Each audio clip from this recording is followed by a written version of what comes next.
Hello, Nightlights. I saw someone recommend that, and I don't think I like it. Episode 5 of the podcast. We're in the back half of season 1. How crazy is that? Time is flying. I will say you guys have done a fantastic job at submitting. There are so many good posts that I have in reserve. Keep sending them down below. There's the link in the description for the submissions. Just send the Reddit story, the link to it. We're putting together quite a list of quality stories. We're not going to stop anytime soon. Well, after episode 8, we will, I guess. This one I've had saved since like episode 2. I don't know who sent it in. I do like when you guys are emailing the story. If you're giving me like a quick little tidbit of like what your opinion is, I like that. Any little message you want to send to me, that's fine. It's 40 years old, this post from Am I the A-hole? This one's titled, Am I the A-hole for being mad my boyfriend won't make noodles the way I like? We have pretty high stakes here, guys. The noodles aren't being made properly. Okay, this sounds dumb, but hear me out. I've always been a picky eater, especially when it comes to tomatoes. Ever since I was a kid, my dad would make my spaghetti different from the rest of the house. I like having an essence on the sauce flavor on the noodles, but not the overpowering flavor having noodles bathed in sauce creates. So here's where it gets a bit odd. Sorry, pause. You're talking about the essence of sauce on noodles? But no, that wasn't the weird part. Here's where it gets weird. Let me just break it down. My dad would separate my spaghetti from the family's after putting the sauce on and then would rinse the sauce off with the sink and strainer. I love noodles like this as it is a nice subtle tomato vibe given to the mild spaghetti. So essentially when her father made her spaghetti, he would put the sauce on the spaghetti and then remove her portion and then wash the sauce off. And that has the essence of tomato, right? So she's now 20, her boyfriend's 26, and her boyfriend has known about this since we first started dating. What is that, your first date topic? What are my deal breakers? Spaghetti that has too much essence of the tomato.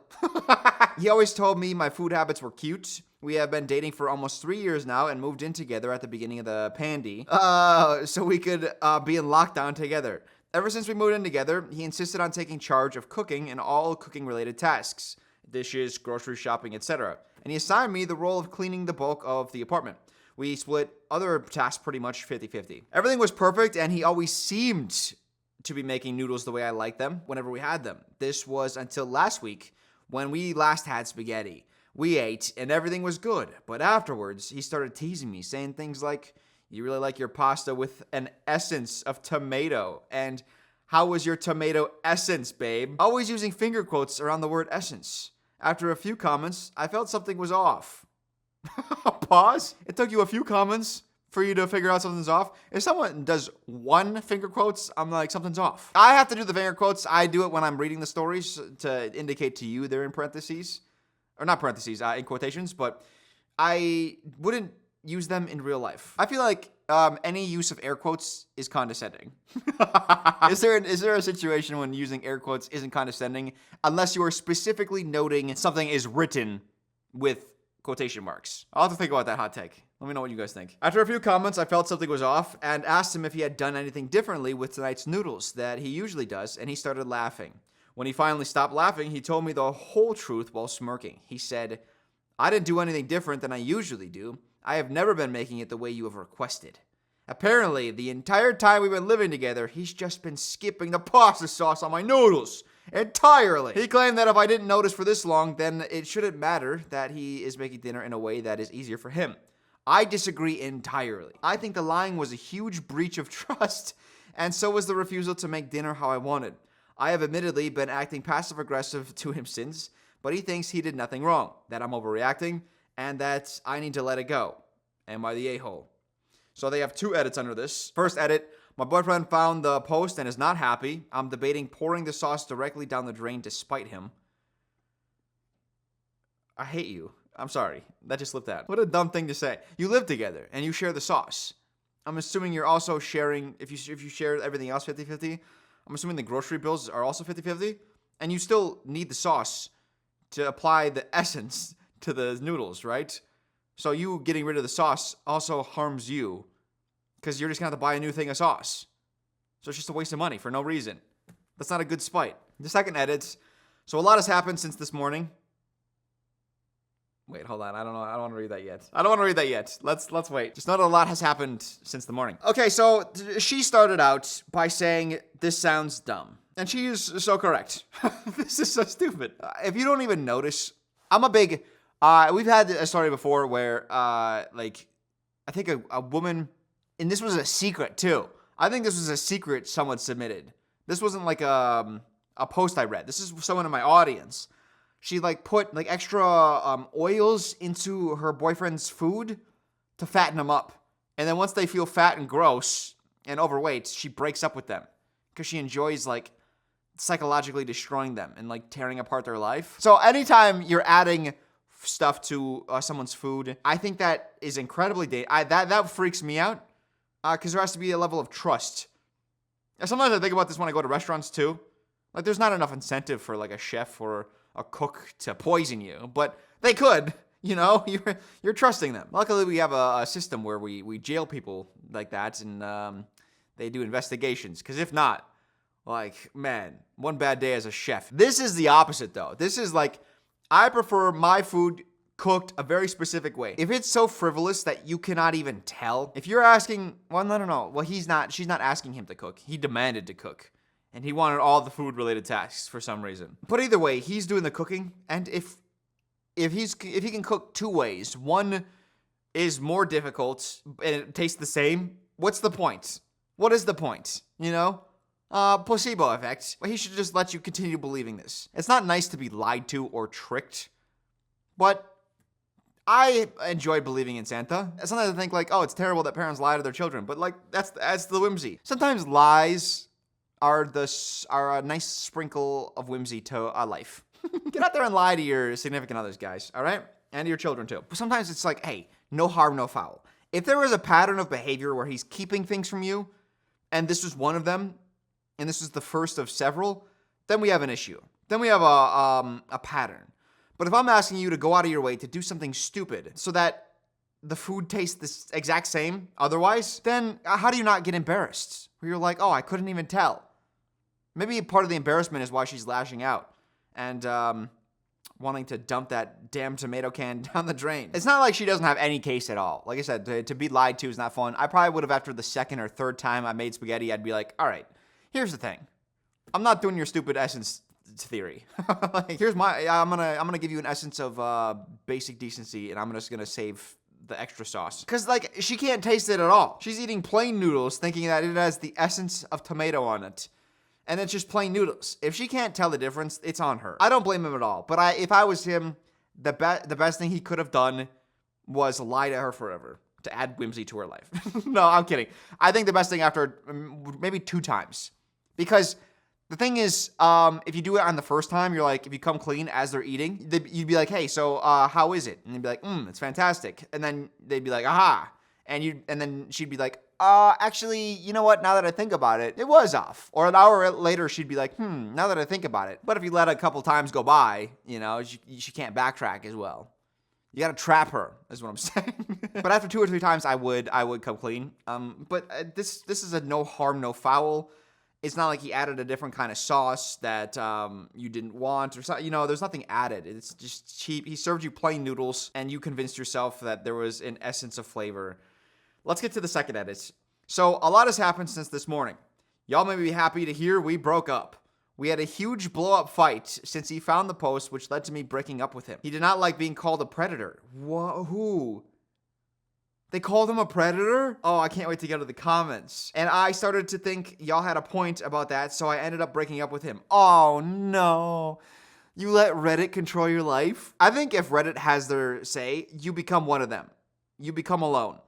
And your only friendships are other Redditors, and you have no close relationships because everyone's dangerous. But she continues on. He attempted to plead with me a bit. My parents pay our rent, so he can't afford the place without me, but I won't budge.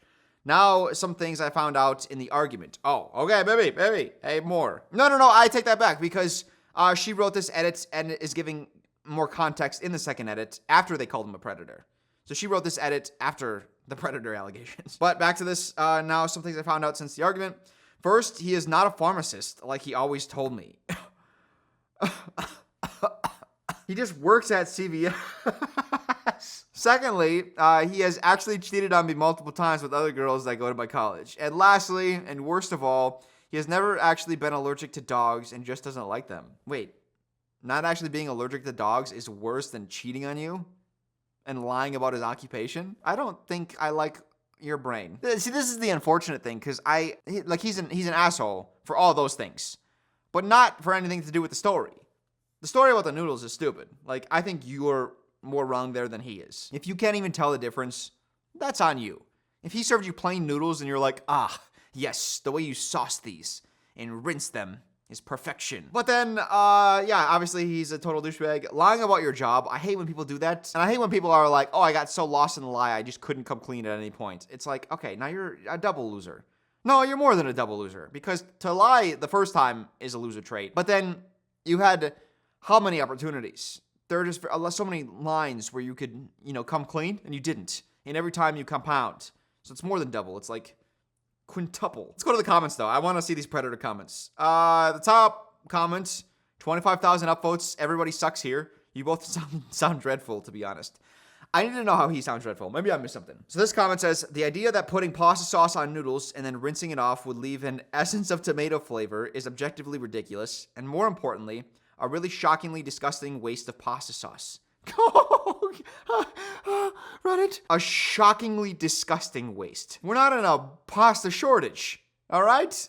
There's enough sauce to go around. Being wasteful, yes. You shouldn't be wasteful, but it's not shocking or disgusting to waste. Unless it's something that, it actually affects other people to use up and waste, you're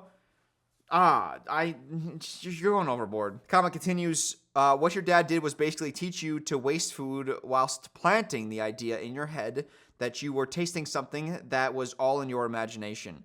You can be pissed at your boyfriend, but the fact that you didn't notice the difference in all this time is indisputable evidence that he was right. You weren't tasting any essence of anything to begin with. It was a placebo effect. You feel betrayed, but honestly, you should be more embarrassed that you were asking someone to consistently waste sauce by putting it on your noodles and then literally washing it off again. First of all, there is no rational way that you could have tasted it after that.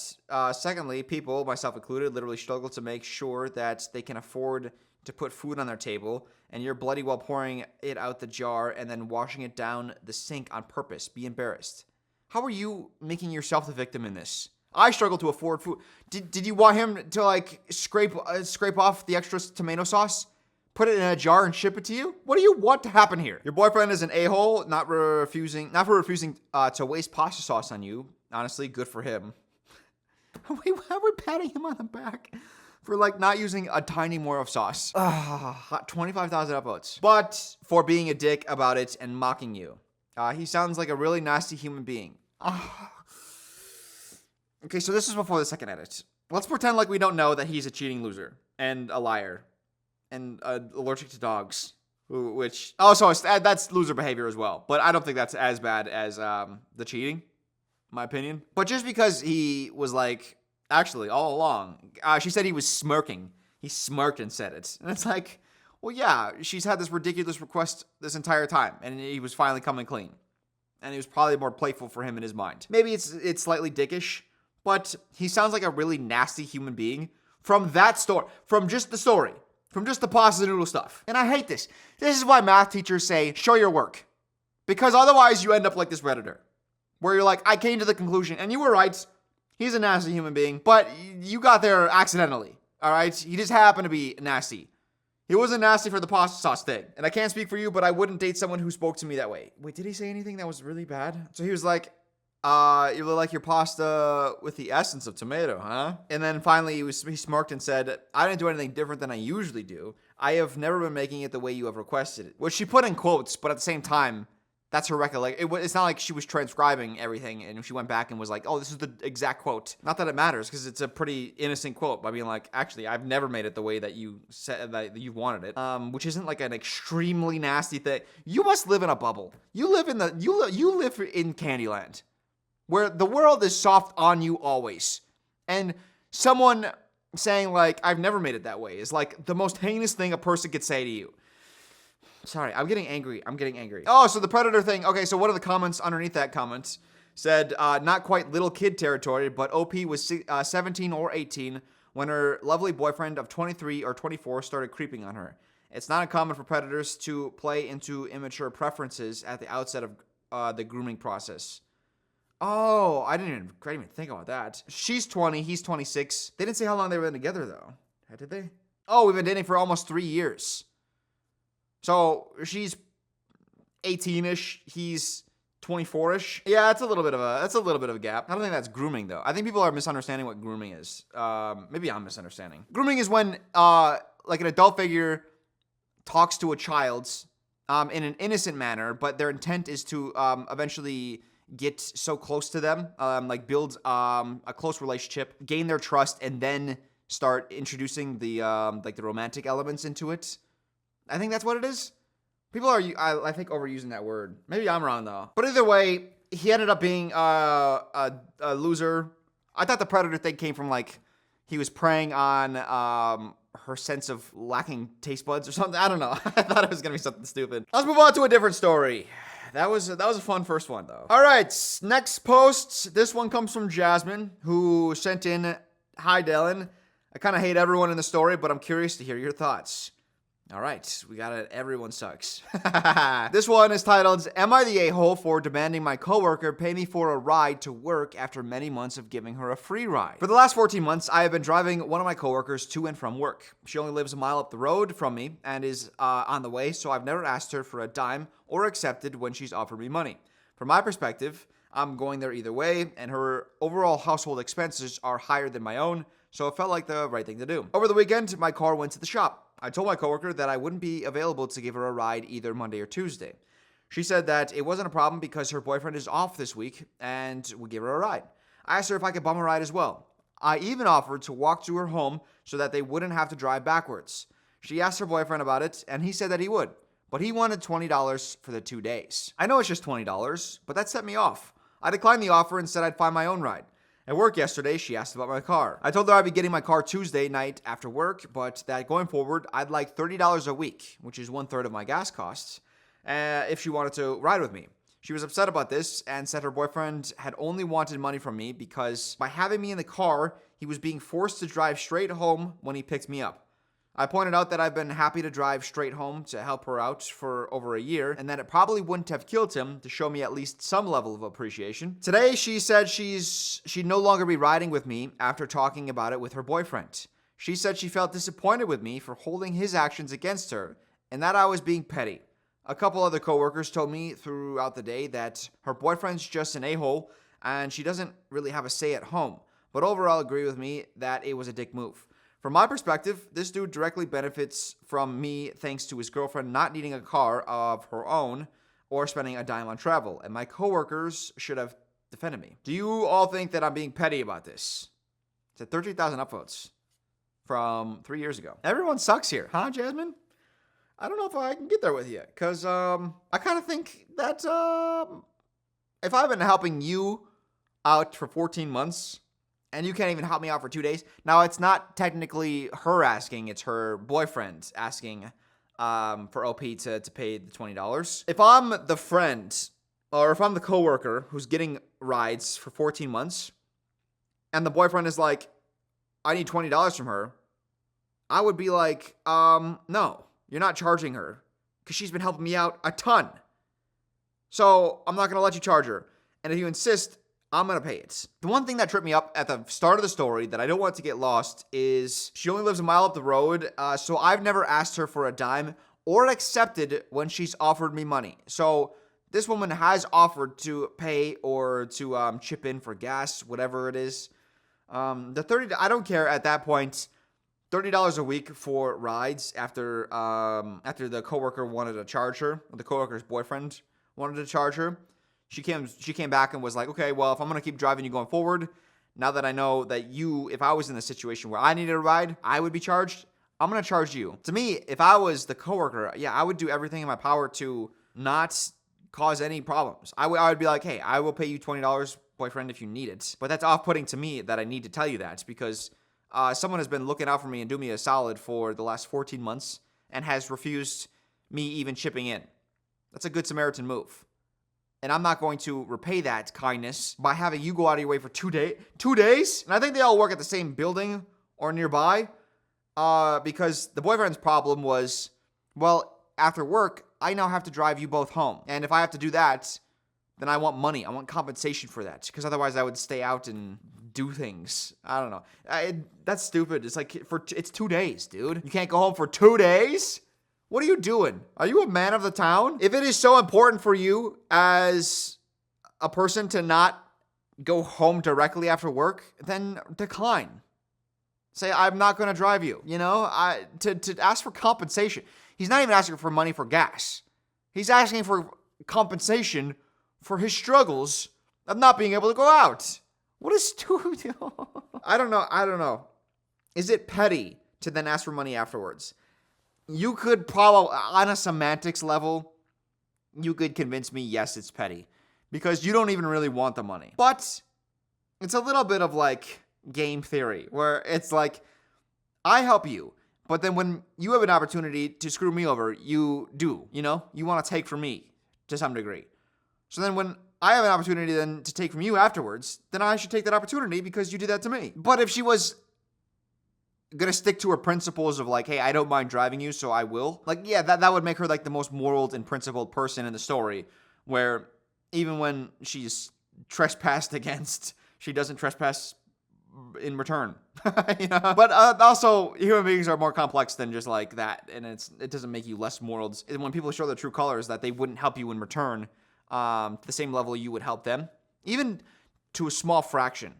For 14 months she's been getting rides, and for 14 months the guy hasn't had to drive her to work. Or maybe they don't work at the same building because he has the week off. I don't know that I really understand his schedule, where he can't go out after dropping her off, or like he has to drive her back, but then just drive again. Drop her off, unless you're like an hour away from work. You live in the boonies, maybe. But then, yeah, if it's like even 10, 15 minutes, drop her off and then go back out and do whatever you need to do. I don't know. That's weird to me. I don't think I have much of an argument against OP. Yeah, technically, you like on a semantics level, it could be petty, but just like basing it on how human beings actually operate, I don't blame her at all. This is just normal behavior. I've been helping you out forever. And she views them as one because they're a couple. They live in the same house. They are like one unit. I've been helping one of you two out, and you guys are a team. And then when I need help, you refuse. Or you charge me for it. I don't like that. Top comment with 16,000 upvotes. Petty, yes. A-hole, no. While she can blame her boyfriend, she went along with it. She should have explained it to him for over a year you gave her free rides, and asking for money was tacky of him. But she didn't. She just went along with it. She showed you what she thought of your kindness and friendship. You're just showing her the same, not the a-hole. Comment under that says, I think she has more blame here. The boyfriend is at least going out of the way and didn't gain from OP's free rides. She should have paid the boyfriend and never told OP about it. If I'm in a relationship with somebody and somebody helps my partner out, then I'm going to be grateful for them.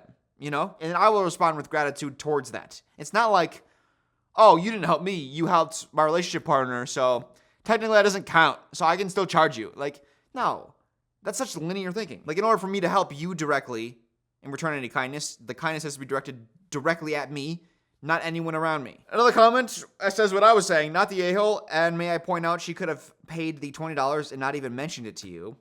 Same. The whole coworkers jumping on the case of, or jumping on the side of the coworker by being like, she actually doesn't have much say at home. That doesn't sound like the healthiest of relationships.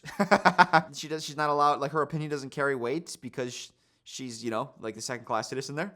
I don't know. That feels weird, very weird to me. Not the a-hole, $20 for 2 days is $10 a day. Thanks for the math, commenter. They go on to say, I would have said, great, what a deal. $10 a day for a ride to work is a great standard price. I have drove you for 280 days, which is $2,800. Minus the $20 for those 2 days, you owe me $2,780. Haha. Yeah, but that's not how things work. You're not going to try to back bill. I know she's trying to just get the point across by being like, okay, well, if we're charging each other for rides, you should have to pay me $2,800, but I don't know. That would be petty by having, like, creating some, like, erroneous charge and being like, no, actually, you owe me money. If that's such a nice... You know what? That is petty. Because they put in quotations, great, what a deal. $10 A day for a ride to work is a great standard price. This commenter said, you should say that to her. You know what you should do? You know what you should do? You should say this to them. So maybe I'm too angry today. I'm not angry. I'm just mad at Reddit for giving these, like, lame responses. Jasmine, I'm curious why you hate OP. OP even said, like, I will walk the mile. I'll walk to your house so that you don't have to drive that extra mile, which is a very considerate thing to do. Like, it's driving a mile. That's under a minute. All right, let's jump to the speak pipes. We have some great submissions. One thing I do want to say before we get into these, I think I'm just gonna reiterate this from last video as well. In the first couple days, that's when I'm gonna be selecting the speak pipes for the next following episode. So if you want to get your speak pipe in, just within like the first 3 days after the video is released, those are the ones I'll be selecting from. Like on episode 1, maybe just I just created the speak pipe account. They only allowed like submissions of 1.5 minutes, and that was like that was like nice, quick, concise. And then I don't know if SpeakPipe changed their rules or my account got upgraded or something, but there's like no time limit. So I've been getting like SpeakPipes of like 5, 6, 7 minutes, which is entirely too much. Try to keep it under 3 minutes. So go ahead and submit those. But yeah, like I said, 3 minutes is probably the max. There were 3 stories that had a hot response from you guys last episode, and I'm only selecting 2. I'm kicking one out. The first section is the sandwich one, which I didn't think was going to be a big deal. But you guys had some stuff to say about it. So in this story, it is a guy who goes to a party. He's the token fat friend. That's how he describes himself. And they're at a UFC event. And there's a 6-foot party sub. Everyone shares a little bit. And there's half the sub remaining after, about 90 minutes. So he says, okay, I'm going to eat all of the rest of it.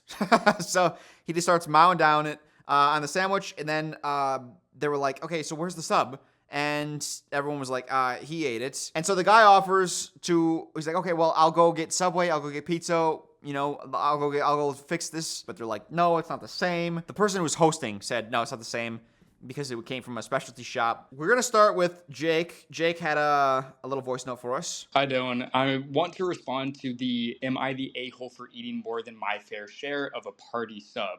Before I want to get into this, I just want to say that maybe if you stayed in college, you would be a little bit smarter with your analysis.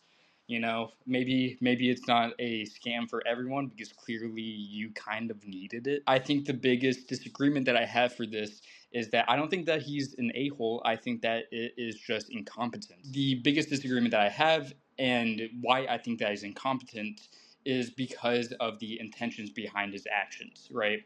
I think that he's a little bit of an insecure person. He's posting on Reddit, and he talks out in the beginning of his story talking about how he's the fat one in a very attractive group, right? So when he is watching the UFC fight, he is waiting hour and 30 minutes, eyeing that sub, making sure that no one's kind of going after it. And this could just be because he is insecure or he just lacks the communication skills, but he doesn't go, hey, is anyone still eating the sub? But I think that's incompetence, not because he's an a-hole. Immediately, when he realizes that his habits affect other people and they go, hey, you're eating too much of our food that we got for everyone, he immediately tried to make it up going, I could get it from this place, I could get it from this place. He is trying to make up for what he now realizes is wrong. And if he was an a-hole, I don't think that would happen because I think that he was just incompetent and not able to communicate clearly or understand that this was going to affect them the way that it did. And that's making it to where he's posting on Reddit going like, hey, is this actually a big deal? Because this is just so not connecting with him. So I think that a big part of this post is that he's just incompetent. Clearly, he's to blame for the situation happening, but I don't think he's an a-hole for that. Unnecessary pot shot with the college thing. Maybe if you didn't go to college, you wouldn't have been brainwashed into thinking your stupid thoughts. You thought about that? Have you ever thought about that? I think even children, it's just such a basic thing. It's like, hey, we have this thing for a group. It's like everyone should have their share of it. To call it incompetence or lacking communication skills, it feels like we're not treating him like an adult. Because even kids understand this. Even if we didn't treat him like an adult, Kids know this. He eyed that sub for 90 minutes. He knew it was wrong to eat more than his share, right? And you know what? I take that back because I think he could have had like another foot of the sub and it would have been fine. But he ate the entirety of the rest of it. And to say, oh, he lacked the communication skills, to simply say, hey guys, does anyone want any more? That's not a lack of communication skills. That's a lack of impulse control. He didn't ask, hey, does anyone want any more? Because he lacks the ability. It's because he didn't want anyone to say, yeah, I do. Because then he wouldn't get to eat it. I think that's the reason why. And we all know, another part of the story that we didn't cover was, or I didn't say in the beginning, was he made wings for the group, and before he had a chance to eat any of the wings, they were all gone. So the rest of the party ate them. I think he had that excuse kind of locked and loaded, where it's like, well, you guys ate my wings, so it's fair game, free for all. I think the reason that it wasn't incompetence, I think he saw everyone was upset, wasn't backing him. So then he made the excuse, was like, okay, I can go get other food. And also, especially at the beginning of the story, when he said, like, hey, I know I have a problem with food, but I don't care. It only affects me, so I'm not changing anything. I'd have more sympathy for someone who says, hey, I have a problem. I don't really know what to do about it, but here's where we are. Because then it's someone who's saying, like, I have a problem and I'm willing to change. When someone's like, hey, I've given up changing. This is who I am. Deal with it. Then if you do something rude, and that's your attitude, is just like, hey, yeah, that's who I am. Deal with it. People aren't going to want to hang out with you. Now we have Dana. This was the 999th speak pipe that was submitted of all of the episodes. You were just one shy of the special one. Hey Dylan, I'm a big fan. I'm from the Middle East. Yeah. And I wanted to talk about the 6 foot long subway post from last episode. I think you were really unfair towards that guy. He didn't necessarily finish the entire food that was there. I mean, there were so how do you say that?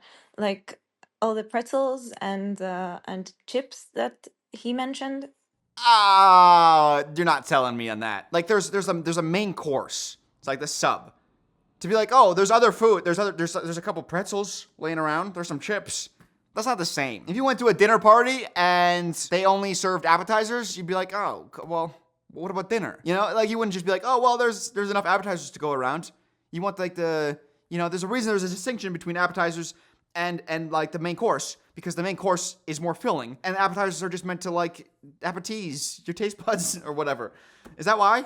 Is that why they call it appetizers? First of all, his friends noted that, like, he wasn't hiding it and they saw it happening and no one said anything. So maybe the friends didn't mind that. Like, maybe they weren't going to eat more of that sandwich.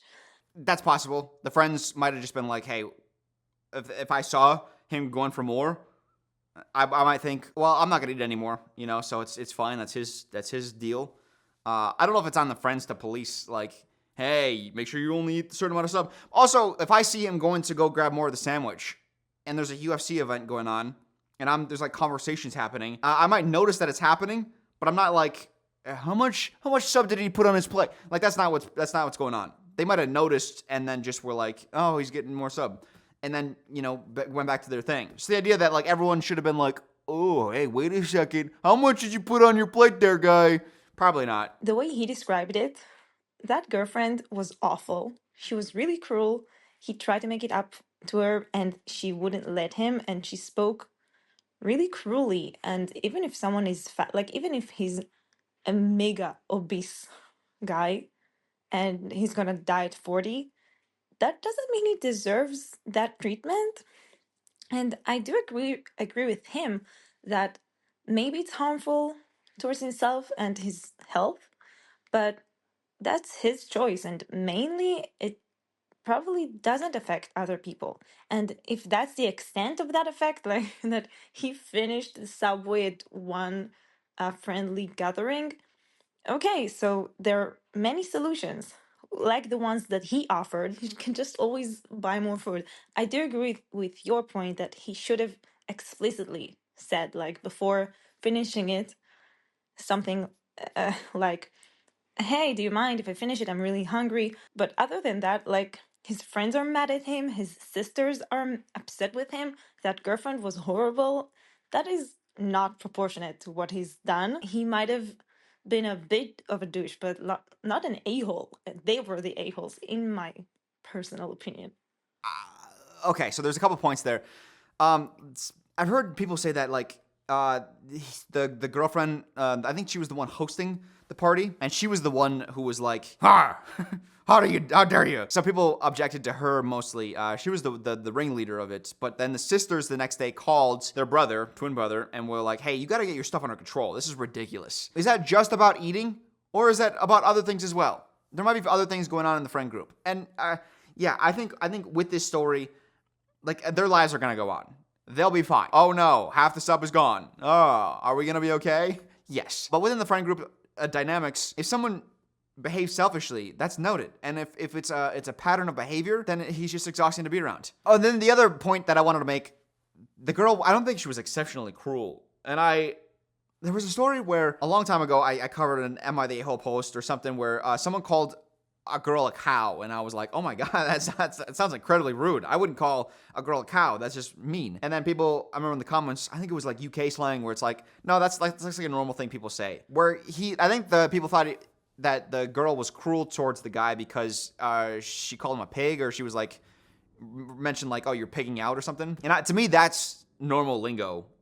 Like American lingo, at least. All the times the voice notes that I got where people were like, "Hey, that's a cruel thing to say," they weren't from like an American, and I assume the story was coming from America, just because it's UFC. Are there other countries that really love UFC and eating? Maybe I just did assume there, but either way, saying like, "Oh, you're pigging out," or "You're being a pig," that's not super insulting. At least not in the way I think a lot of people took it. When I read it, I didn't think much of it because I've heard that where it's like, oh my god, you're such a pig because you're eating too much. I don't think they mean it as in like, oink for me. What are you gonna stick your little nose in the trough and snort it all down? That was it for that's voice note section. I loved hearing your opinions, and I was surprised because I think in the comments it was a little bit more mixed, but at the same time I think people were more so on the side of hey, you ate the sub, so it's kind of just rude on you. But I think the voice notes, as long as there's a discord between the voice notes and the comments, I'm finding that interesting. I wonder if the people who have less popular opinions or contrarian opinions, I wonder if they just don't comment because they know that it's not the not popular opinion. I don't know. I'm interested about that. This one comes from Abigail. No note on it, so I'm left to my own devices to make my opinion. Oh no. Conversation with my boyfriend grossed me out. This is from r/vent. Only 6 days old. I think, what was it, 1,000 and a half upvotes? My boyfriend, who's male, 31, and myself, female, 24, were having a conversation about dating younger. For context, we met when I was 22 and he was 29. We obviously have an age gap. So this kind of considers for us too, or this is relevant to them, I think she means. For myself personally, I never thought I would have this much of an age gap with someone. The only relationship I had was long-term, and we were only a year apart. Way, way different than what this relationship I'm currently in is. Age difference and just in different stages of life. Now, from my boyfriend, his perspective is dating younger, like him at 31, he'd be willing to date someone as young as 18 years old.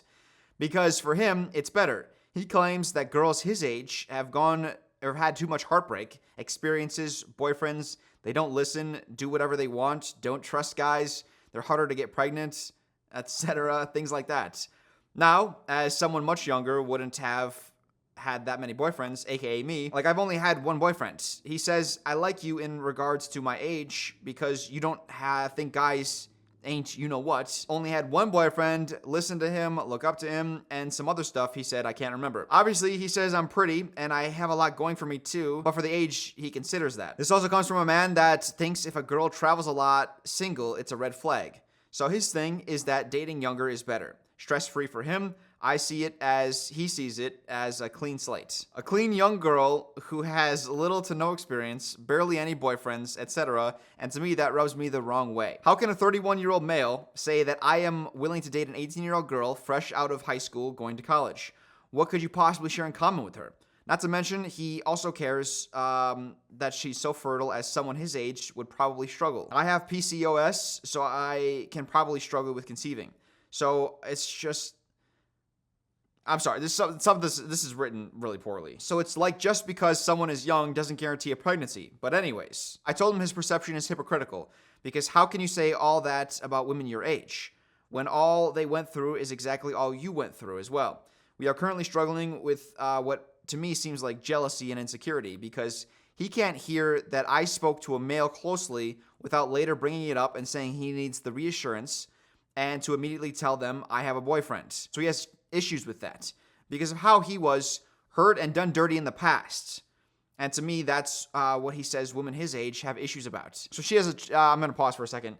The way she's telling the story, wrote this is terrible. Basically, anytime she has a conversation with a guy and he hears about it, he's like, hey, did you let him know that you have a boyfriend? You need to tell him. So he's incredibly insecure and jealous. But back to this. She thinks it's hypocritical. He says, no, it's not. But she's asking, it is, right? I also told him to say those things come off as wanting to mold and control someone that you think will just listen and follow your lead because you are older.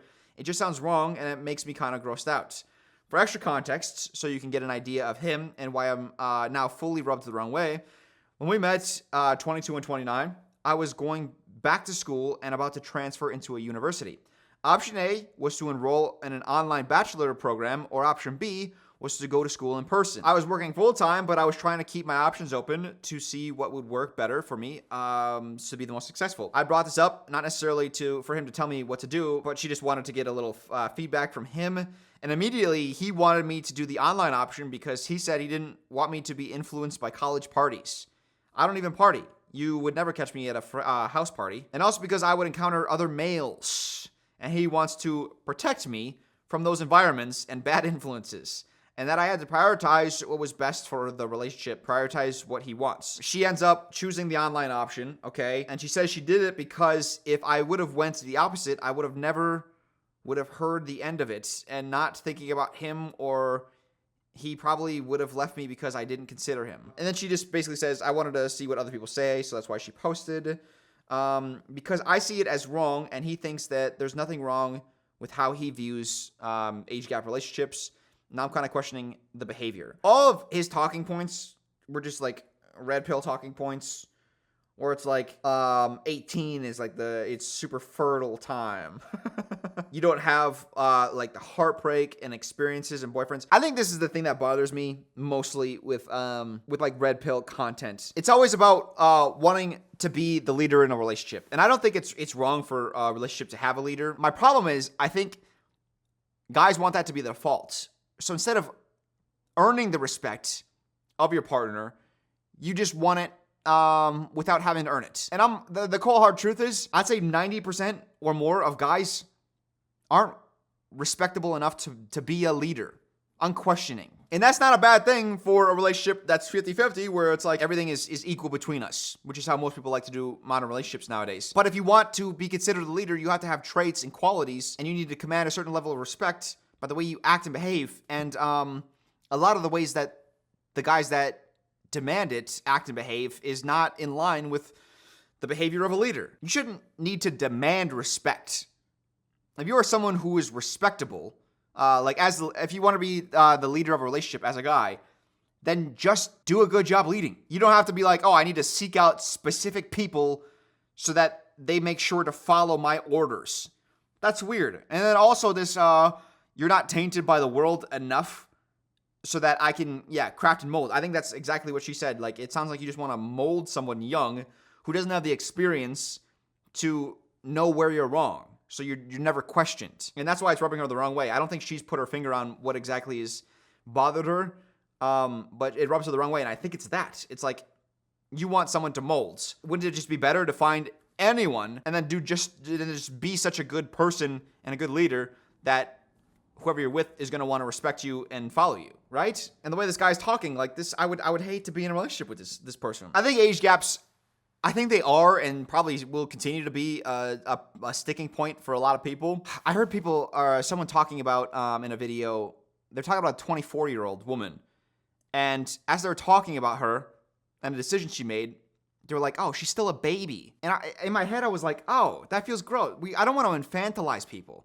Like, once you're an adult, you're an adult. And there has to be a line of demarcation where it's like, you are very clearly an adult, and the responsibilities and opportunities of an adult are available to you. Most people accept that at 18, but I think there's a kind of a pushback where it's like, well, 18, 19, even 20-year-olds, they're kind of living in like a trial period, right? Like they're they're just testing out the adulthood yet. I go back and forth on this where it's like at some point we just have to accept someone's an adult, and even if there's a negative consequence to their actions, like that's an adult, and we just have to respect it. But where are we drawing those lines? Like I said, I think society by rule is like it's at 18. So if you want to, whatever opportunity you want at 18, you can take it, except renting a car, I guess. I don't know. These are all thoughts I have just because it's such a big topic, and I'm still kind of forming my opinion on it. Yeah, what she said, what OP said, like what do you have in common at 31 and 18? That relationship is, you want to build it not just on attraction and just like biological realities, but also like on connection and experiences. And just because someone has more experiences doesn't make them less valuable, right? It just makes them less likely to give in to bullshit. I'm gonna go to the comments. I'm gonna see if the comments can give me a little bit more direction too of where I want to go. Top comment was, why are you with this loser when you can do so much better? A partner is supposed to improve your life, not drag you down. Another comment says, I start to consider what he's going to think of you when you're older. He seems to like you now because you're decently younger than him and need him in some regard, in his opinion anyways. His opinion of you may change as you mature physically and emotionally. That's also a good point, because if you don't grow in the exact way that he wants, as like the molded one, then he might be put off, which is a gross thought to think about. It's not the age gap, but he sounds like a real loser. My first wife was 36 and I was 28 when we married. She was 8 years older than me. I didn't care. We were good together. No one's arguing. Like there's clearly a certain point where people get past where age no longer matters. It's probably like around 25. Where it's like, who cares? 25 and a 70-year-old, I just do not care. There's probably stuff at play where, he's got bad health and a lot of wealth. But at that point, like adults are adults. I've heard this used so many times, and I've heard it's been debunked.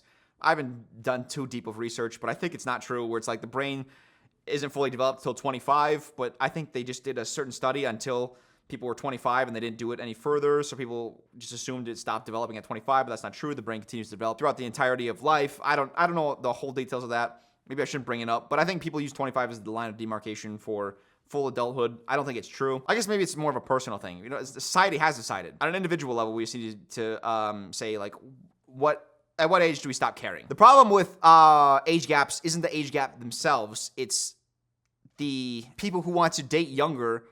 Like, what is the reasoning for that?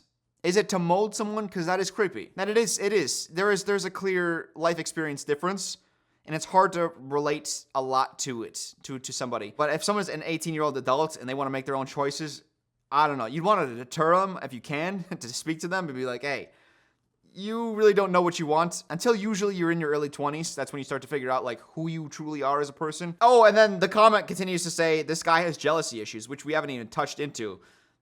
Like, that's such a loser. How can you be a leader of your relationship when you're this insecure about your partner? You can barely lead yourself. You're an embarrassment. It pisses me off. He also wants a young girl because he can control them. You get a girl just out of high school and she doesn't know about the real world and still isn't a woman yet. He doesn't want a woman his age because they won't put up with his bull.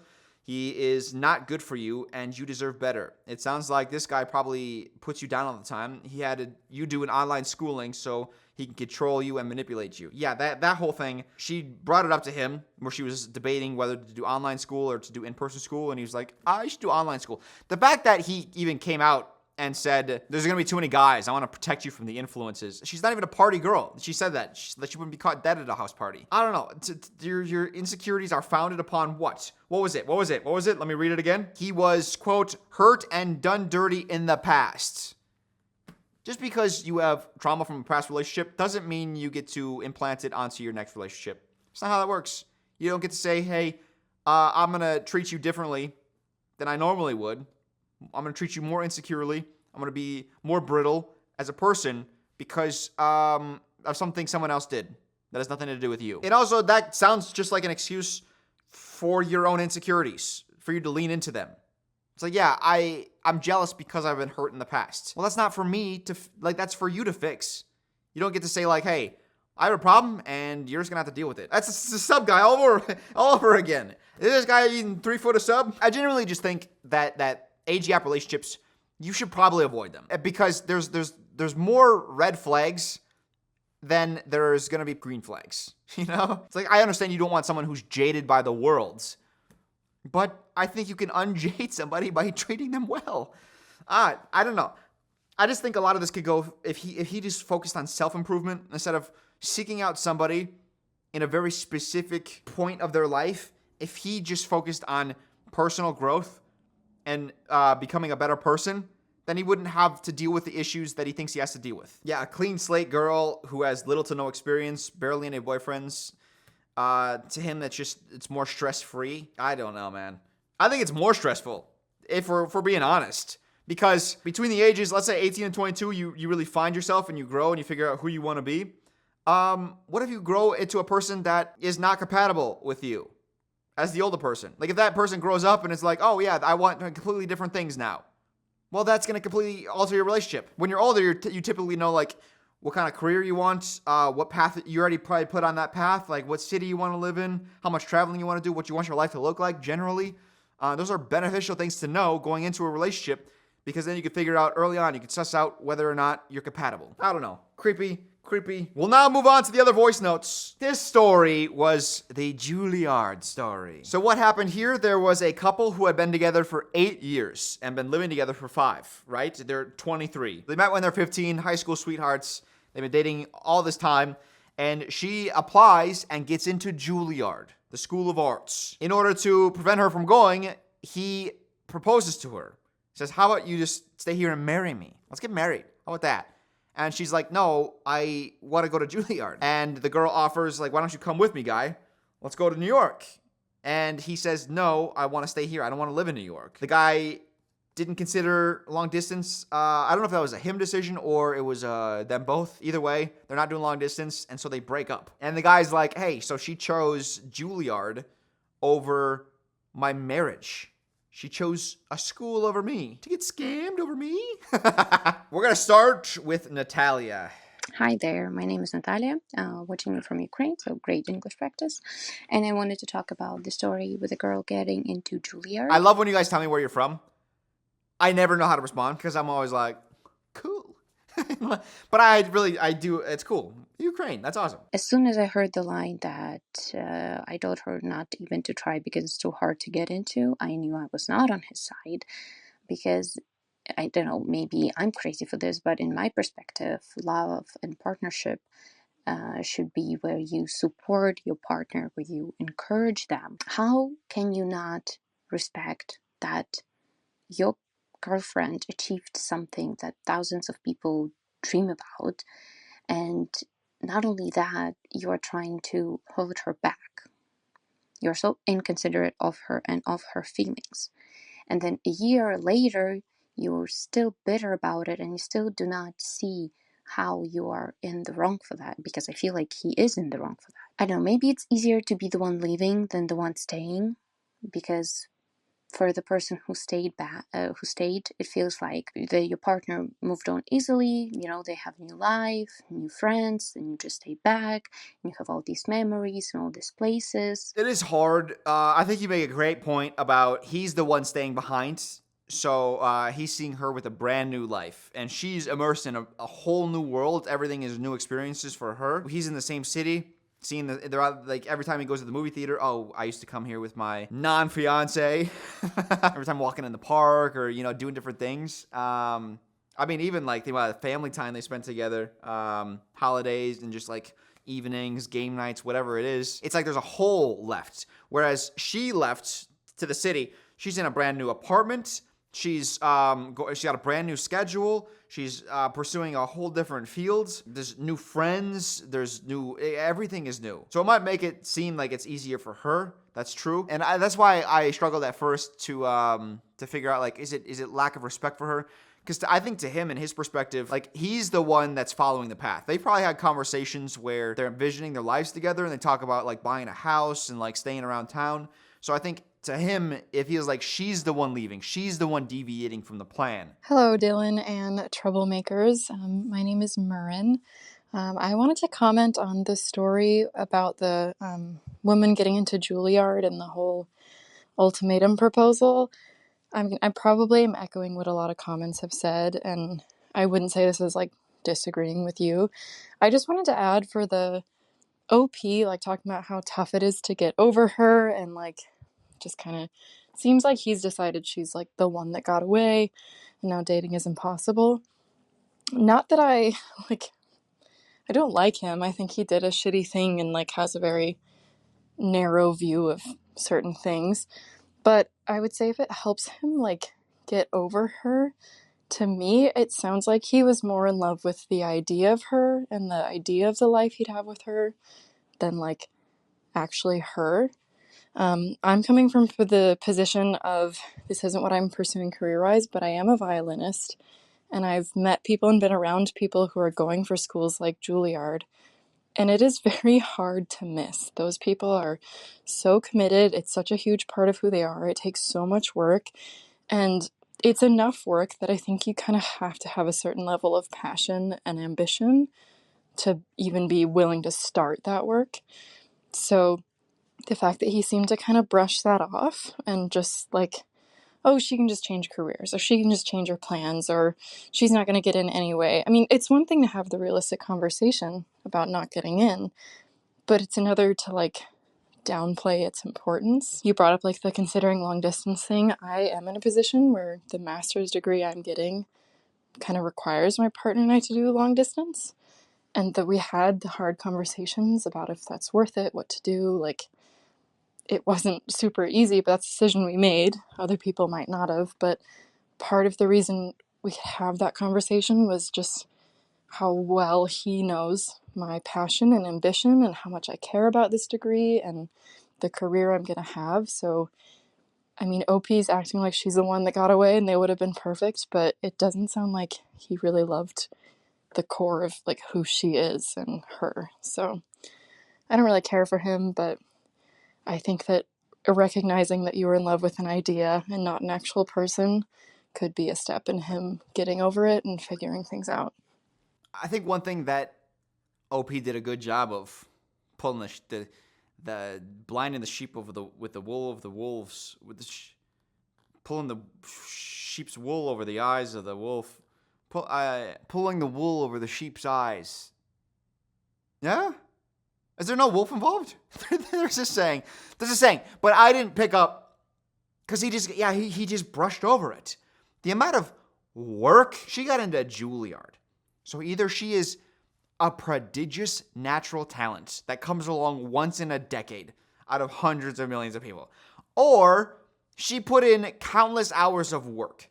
To not mention that work, to not appreciate that work, to not have any signal or sign of respect for that work. There was no fawning. There was zero fawn in his post about how talented she is. She's probably, like, she has to dedicate herself. Apart from going to school and possibly working, she also has to practice for her auditions if she's going to get into Juilliard, which I'm sure she's had on her radar for a long time. It's not like she just on a whim was like, oh, there's this school in New York apparently that maybe I should try it. I just Googled, I checked the Yelp reviews, it was positive, so I guess I'll try. And I did allow him to just kind of pull the wolf's eyes up upon the sheep or whatever.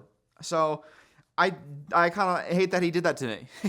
But if this is someone who kind of has a lived experience of like, I know what that takes. I've been around those people, and yeah, you're totally right. To the point about being in love with the idea of her. If her performing is such an integral part of her life, it's not like liking video games. You know, like you can date and marry someone who really likes video games and just like let them do that by themselves. Like you don't have to participate or enjoy that part. I love football. I don't think you guys understand how much every single Sunday, I'm like 10 hours just watching football. Like I love it, but I don't need my partner to watch that or care about football at all. It's not like a pursuit of mine. This is her pursuit. She's been working towards doing this as a profession. And I'm sure that those conversations were had along the way.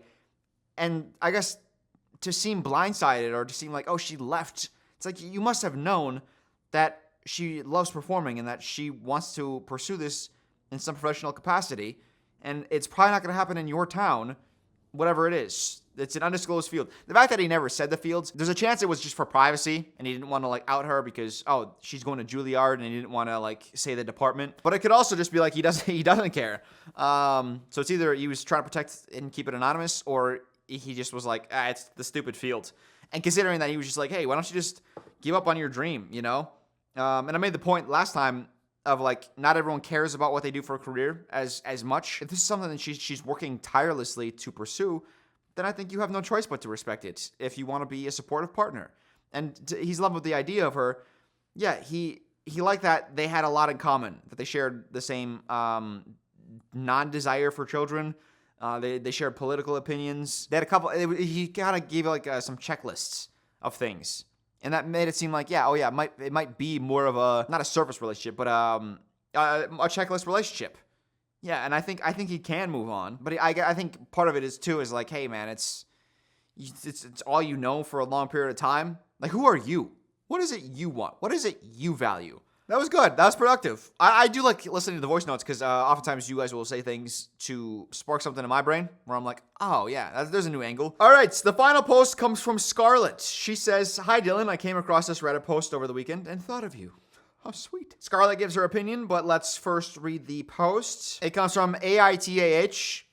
Am I the a-hole for leaving my friend's wedding dress shopping trip early after finding out at the dinner table I wasn't a bridesmaid? So I, 32 female, have known this friend, 32 female, since middle school. Let's call her Fran. We've drifted a bit over the years. Life, distance, careers in different industries. My own healing journey. Sorry, pause. I know what you mean. And I shouldn't blanch at the words, but something about my healing journey. I'm repulsed by it. Maybe repulsed, that's too strong of a word. I don't know, something about it I think maybe it's the self-aggrandizement of it. I don't think it's wrong to like want to heal from like traumas and find ways and methods to move on or to cope with it. I'm not objecting to any of that. It's just calling it a healing journey. So, hey, I might be in the minority here. I think I am, but just the word choice. Don't like personally. But she goes on to continue. I've always considered her a chosen sister. Anytime we hung out, even if just once a year, always felt like old times. And even though we didn't talk all too much, I always valued her friendship. Frank got engaged earlier this year. When I saw her in August, she asked me if I would be willing to fly out, it's a 3-hour flight, to go wedding dress shopping with her and her best friend from elementary school. During that convo, she told me that I was the perfect person to go wedding dress shopping with, talked to me about what color her bridesmaid dresses should be, sage, not mint or emerald, and asked what we should do for her bachelorette. After coffee, she would even send me photos of outfits for the rehearsal dinner. So I assumed that I would be in the bridal party. Not that I think this is owed or expected, but because of how she was talking to me about her wedding. I spent $500 on flights to go wedding dress shopping in the middle of a government shutdown, mind you. There were 2 appointments for Saturday and 1 for Sunday. I came in Friday night while the other girl was coming in Saturday morning. Fast forward to after the Saturday appointments. There's 7 of us, significant others, siblings. Her brother at the pizza joint communal table casually asks, so what's your job in the wedding? I assume you're a bridesmaid. And Fran goes, oh, she's actually not. In front of everyone. No private convo, no heads up, a public no. It was so awkward and I still cringe thinking about it. Later that night, she said, I just want to acknowledge how awkward my brother made dinner. Newsflash, he didn't make it awkward. I basically told her I wasn't mad that I wasn't a bridesmaid. If I didn't make the cut, it's fine. But it was the approach in how I was told. I could have been told Friday nights prior to the other girl coming in. I could have been told Saturday morning when we spent the whole morning together. But I wasn't. I wasn't told prior to booking a $500 flight and spending $100 on Ubers to get to her and celebrate her that weekend. The conversation evolved into her telling me she just can't come to me for big things anymore. And she's felt extremely distant to me for years. Years. So I'm sitting there like, then why am I here? I was really hurt and spent the night and morning crying. So I booked an earlier flight home on Sunday and skipped the final dress appointment. I didn't want to show up puffy-eyed and have it be awkward. As I left, obviously putting everything away, I texted her and her fiance, woke up with a sore throat, decided to take an earlier flight home. Thanks for opening up your home to me. And she responds hours later saying, Hope you feel better. Thanks for coming up this weekend. Since then, radio silence. She didn't even text me a happy birthday or happy Thanksgiving. For the record, I genuinely am not mad about not being a bridesmaid. I'm hurt. Pause. We'll see if I believe you in a second. Resume. I'm hurt because she let me fly out and emotionally show up for her, and then humiliated me in a public setting. Get over yourself, girl. Sorry, that's me, Dylan, saying that. Back to the story. Also, she insisted we go out to a bar after dinner. Wait, what? Oh, so after she humiliated you in a public setting, she also insisted that we go to a bar. Fucking bitch. To a bar. That's where you want to take me after the humiliation ritual. Anyways, back to it. So am I the a-hole for leaving early and not reaching out first? There's an edit. Oh my god, there's 2 edits. I haven't read any of it. One thing I found odd in the beginning of the story, she said that she's a chosen sister, and anytime we hung out, even if just once a year, it always felt like old times. And even though we don't talk all that much, I always valued her friendship. So sometimes they're only seeing each other once a year and talking maybe 2 or 3 times at most in a year. And she feels, OP feels that the relationship is still very meaningful. But that's an internal feeling. Just because you feel that it, like, not seeing her as much is totally fine, maybe she feels more distant from you. It's okay to feel like, oh no, I think the relationship's still strong and solid, but we just don't talk, but we're still so close. Like, that's how you feel. Do you know how she feels about that? You don't, because when she's like, I felt distant from you for years, you said, she all caps, years. Like, oh my god, can you believe this lady? She said it's been years since she's been feeling like this. You've been just relying on your own feelings and not hers. Like, oh no, we're so close. And I can understand being taken aback by being like, oh my god, I had no idea that you felt that way for this long. And then to go on to say, she hasn't even texted me happy birthday or happy Thanksgiving. It's like, you're fine with the distance. You're good talking once a year. I don't know, unless maybe if you are saying that she hasn't texted you happy birthday and she does every year, that's different. Or Thanksgiving, same. If distance has been growing like this, I doubt you've been getting birthday texts every year from her. So this wouldn't be that different. If we're talking like who should have taken the action, like if we're talking like perfect world, should she have expressed you're not a bridesmaid earlier? Yes. But she's also telling you in the conversation afterwards, she can't come to you for big things anymore. She feels uncomfortable having that conversation with you. She says she doesn't care. Like, I don't care that I'm not a bridesmaid. Yeah, I feel like you do. Because she says, I don't care. So then what do you care about? What has gotten you so upset? You think the brother humiliated you? Or she humiliated you by your brother's question? She was upset about the fact that she didn't get that private convo or heads up that she's not a bridesmaid. A public no, she called it. And she called it public humiliation as well. You seem unreasonable. I want to be honest. You seem like you have more of a journey of healing to go on. Is it not enough for the bride to want you there for the dress shopping? She wanted you for that event. What, like, would you not have come if she said, you're not a bridesmaid, but I want you there for picking out my dresses and stuff? Because, like, it's an important event for me, and I'm having someone else from elementary school. You guys were really important in that part of my life, and I love you here for that. Would you have said no? But now you're being like, oh my god, all this money. I feel like you would go anyways. But you know what? You know what it was? I'm hurt because she let me fly out and emotionally show up for her. Oh, she let me emotionally show up. What a rude person. I invested my emotions in you. Get over yourself. That actually rubs me really the wrong way. That sounds like someone who says healing journey. I'm okay with you being like, I felt blindsided that I wasn't a bridesmaid if I'm picking out bridesmaid dresses. I feel like that's something you should tell me at least ahead of time, and then I can make that decision whether or not I fly out. That's entirely fair. But all this like emotional showing up and then crying yourself to sleep so much that you look different the other day because of your eyes. I can understand being taken aback where your friend is not viewing the relationship the same as you are, where you think everything is hunky-dory. And your friend is like, I feel like I can't come to you for things anymore. And I feel like there's a growing distance between us. I can understand in that moment not having the ability to be like, oh, or like, I see where you're coming from. I'm so sorry. I didn't realize that. And then try to find a way to get back on page. Sometimes people need time to like think about things and then come back to start working on it. But for you to just like take off in the night and take a plane ride, like you're already there. This whole, it was so awkward. I still cringe thinking about it. I was publicly humiliated. you are someone who is, I think, too sensitive. Like you're oversensitive to what happened, and you're viewing this through like a much harsher lens. I don't think what happened was near as bad as you think it was. I don't think people are looking at you differently. Like, you didn't even say, yes, I think I'm a bridesmaid. And then the bride was like, ooh, no. That might be even a little more awkward, but you didn't even respond. The brother was just like, hey, so what's your role in the bridal party? And the bride was like, oh, she's not a bridesmaid. Is that a public humiliation ritual? She pull out the whip? Is she flogging her in a public square? You know what? It's like this certain neediness that's involved here. So she texted them, I'm leaving earlier. And then she took hours to respond. Hours is in all caps. Like, hey, yeah, she's got things to do. They got like an appointment for the more dress shopping and stuff. So I don't know, this whole like everyone should be available all the time. I'm someone like, hey, it might take a couple hours for me to respond.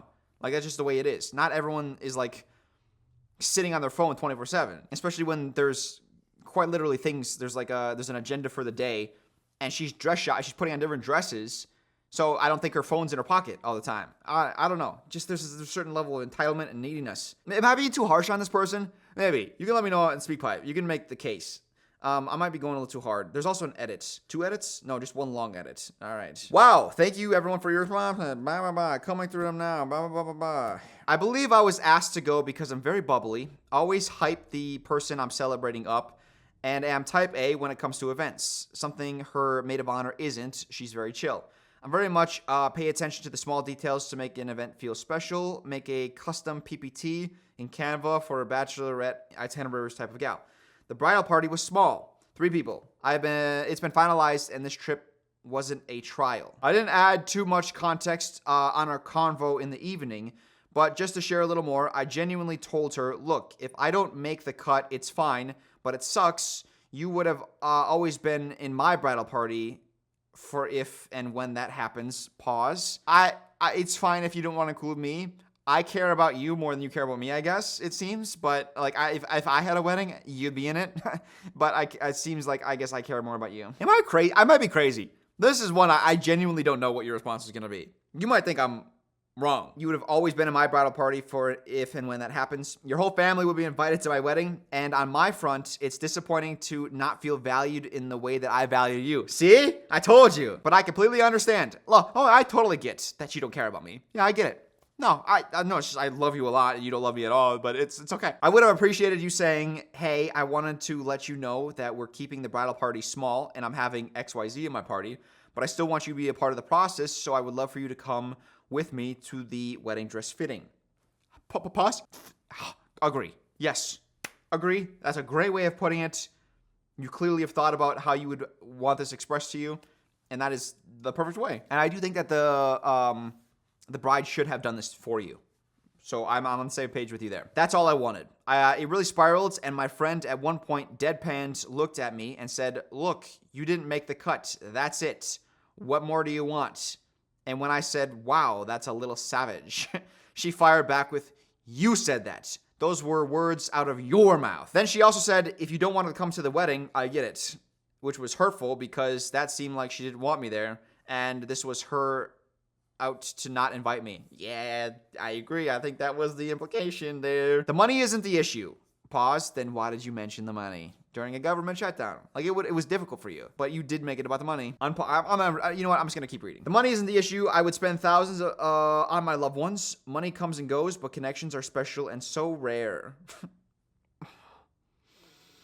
Keep reading, Dylan.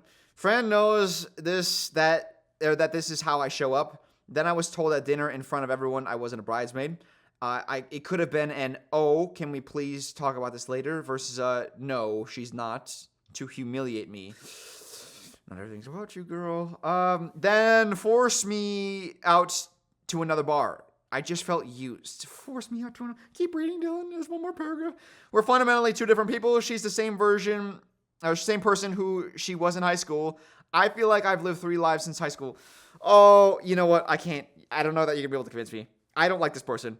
It's just incredibly judgmental. And I'm not saying that the bride, again, I made the point. I think she could have done better. But this person sounds incredibly, like, holier than thou. She invited me to a bar. Well, how humiliating. Shut up. I'm pissed off now. This is the kind of person I would actively try to cut out of my life. They sound terribly exhausting. Not everything's about you. Like when the brother's like, hey, what are you in the party? OP wanted her to say, oh, can we please talk about this later? Versus what she got, which was, no, she's not. She implies that the bride said that specifically to humiliate her. Like that was the goal. Then forced me out to another bar. Forced me out to another bar. You were invited. After going out to dress shopping, let's go grab a drink after dinner. To force you out. To use you. Oh, and then also like I'm evolved. You're the same person you were back then. I've evolved. I've lived 3 lives. I've been on journeys of healing. Edit 2. Okay, so many comments. I'm gonna have to take a break until later this evening. Don't care. Sorry. I completely admit I should not have assumed or had an inkling of excitement that I would be a part of the bridal party. Yep, I can't do it. I can't do it. I hate this person. It's my fault for having that spark of hope that you cared about me. That's what that reads to me. That's what it feels like you're trying to imply. My bad for getting excited about thinking you cared about me. My mistake. She continues on. This hurt would have been prevented if I didn't assume that. And I also could have asked for clarity, so maybe that's my own conflict avoidance at play. So when someone else doesn't get into some conflicts, that's them not growing as a person and being the same as they were in high school. But for you, oh, it's an ailment. It's your conflict avoidance. Oh, it's just this poor thing. It's this part about me. I'm just this bright, bubbly. What? Hey, did we read that before? I pay attention to all the details. I do this and that. I'm pretty great in this. I don't know. I just have a very poor opinion of this person. Last paragraph. For context, I was asked to go wedding dress shopping with another friend next year and also helped her pick out a ring. But I know I'm not a part of the bridal party. I'm just there for a good time and I get that. Maybe it's this thing of the no happy birthday text mixed with the tenure of the relationship. I don't know wedding dress shopping, who you're supposed to invite. I don't know the etiquette there. So that's part of it. I thought maybe like you went with your bridesmaids. And that might be the case. Do you invite people that you wouldn't normally? I assumed yes. But if that's not like the norm, I have an even worse opinion of you. Because then you just did assume without being told. You're asked to be a bridesmaid. Like I know I've been asked to stand up to be a groomsman. Like that was specifically asked of me, right? Because it's like an honor. So you have that conversation beforehand. If someone doesn't explicitly ask you, then it feels like you just assuming. And I hate how you push it off by being like, maybe I shouldn't have been so hopeful about wanting to be a part of your life. I don't know. I just this is the type of personality that throws pity parties, like woe is me person. But I still think the best of people. I don't know. I just hate the way that you approach things. Can I read the comments? This had 11,000 upvotes, this post. Let's see what the top comment. Top comment is, quote, I can't come to you for big things, quote, while simultaneously having you fly out and engage in a big thing. I think the invite from the bride is just that. It's like, hey, it's a 3-hour flight. I can understand if you can't make it, but I'd like for you to be there. I think for OP to frame that as you use me by letting me, or by like emotionally relying on me, or how does she say that? Having me show up for you emotionally. What are the top comments? Not the a-hole. I'm guessing the brother knew something very fishy was up and was trying to warn you. Or he was trying to make conversation. Not everything's a conspiracy. Top comments under that, which has 2.9 thousand upvotes. OP could pull off the ultimate revenge by marrying the brother. That's such a good recommendation, Reddit. She would really get him there. Shut up, dude. Why do I go through the comments?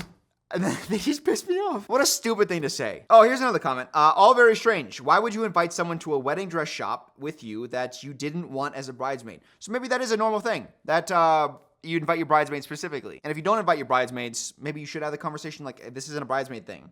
I don't want to let the bride off completely because she could have done better. Like what it is. And just because it's hard, because there's been a distance that has grown between you, that doesn't excuse you for not having that conversation beforehand, right? So it is still on the bride to have that convo with the person, especially if you're asking them to come out and spend, time and money to, I guess, be there for your event. It's good to let them know what they're getting into. So bad on the bride there. Back to the comment though. It seems like the kind of thing where you want your best friends there. And then back to me. Yes, it is kind of like a good way to get your, it feels like a distance between you and a friend, and you're like, oh, let me invite my childhood friends out. Like, it can be a good thing to reconnect a little bit and spend some time together doing something that's big and exciting. The comment continues, do you have an amazing taste, a great eye for style? What would the reason to use someone to go dress shopping be when she had a whole crew lined up? I wouldn't take it personally. It's a weird and hurtful thing for her to do. Not the a-hole, and I'm sorry this happened. If she just wanted your fashion sense, then I'd give her your 2 cents on what a jerk move that was, and maybe she should have paid for your time instead of misleading you. I don't know why. The Reddit commenter is named Bird Poop 1939. Why am I taking any of what they say seriously? Do you not think that maybe the bride had positive intentions? I would like to include her in this part of the process, maybe because she's not going to be a bridesmaid. I would like for her to be a part of this in this sense, you know? And then also for Bird Poop to be like, do you have a great eye for style? You should charge her. You ask the question. Like, why would she want you there if you're not a bridesmaid? Do you have a great eye for style? And then you affirmed yourself by being like, oh, you do, and that's why she invited you, so you should charge her. You asked the question, just decided the answer for yourself right after, and then went to the next part where being like, oh, like, let's do the next unreasonable thing. Another comment with 4.3 thousand upvotes. Not the a-hole. You were being used. You should have been told earlier since she was directly involving you in wedding events. For whatever reason, she was up to no good. She got called out or caught by her brother. She knows it and you know it. She was using... What do you mean using you? I want someone who I used to be very close with. There's been a distance, but I want her here for a special event during my wedding. What is using about that? Maybe I'm not cynical enough. Like, another comment under that, responding to it, says, I bet she was wanting to have OP probably do bridesmaid things without actually being a bridesmaid, and probably would have had OP spend even more money on things. But since it's not put out there, she isn't a bridesmaid. This friend can no longer use OP for whatever agenda she had. She's not a true friend. Maybe. But I also was saying, like, it's possible that this is happening and she's a horrible friend because of this possibility. It's like, well, what about the other possibility? She wouldn't be a horrible friend in the other possibility, but you just deemed her a horrible person, so you decided which one it is. Cynical. I guess I just got that nice heart. Oh boy! We might be in for a juicy speak pipe. Or maybe you all agree with me. Probably. I'm probably being a little judgmental. I think I got frustrated with some of the Reddit comments. I don't dislike when people create possibilities. In fact, I think that's good to explore what different people are thinking or feeling. But when people just make an assumption and then assume it's true, that I don't like. At least not without the caveat of being like, hey, this could be wrong, but if I'm right about my assumption, then this is the case. And also, Reddit can just be weird. What if you marry... I have an idea. Marry the brother. That was a lot. That last one, I think, got me going more than I thought it would. Wow, who sent that one in? Scarlett. Scarlett, she also wrote this. I'll leave off on Scarlett's word. Basically, this woman was invited to go wedding dress shopping for her friend's wedding, but she wasn't invited to be a bridesmaid. In this instance, I feel like she is the a-hole. Maybe I don't understand American wedding culture, but just because you're invited to come wedding dress shopping does not mean you're automatically in my wedding. Maybe the fiance did feel bad about OP not being in the wedding, and this was her way of showing her friend that she's still involved and loved. OP mentions a couple times in her post that she's not upset that she isn't a bridesmaid, but is upset about the way it was announced to her. I personally don't feel like I need to announce to someone that they're not going to be my bridesmaid, regardless of how close. I would never assume I'm going to be a bridesmaid in anyone's wedding. That's a great point, Scarlett. I don't know. I think I'm against the majority here, and I don't find what OP did that offensive. Uh-oh! I have an ally, Scarlett! Seems to me like an unreliable narrator. The comments are pretty intense about it, though. Excited to hear your thoughts. I guess we'll wait to hear the general consensus on that one. Either way, the first episode of the second half of the season 1 is in the books. All right, guys. As always, it's next Monday, of course, that I will be seeing you after the next one. All right. Bye-bye.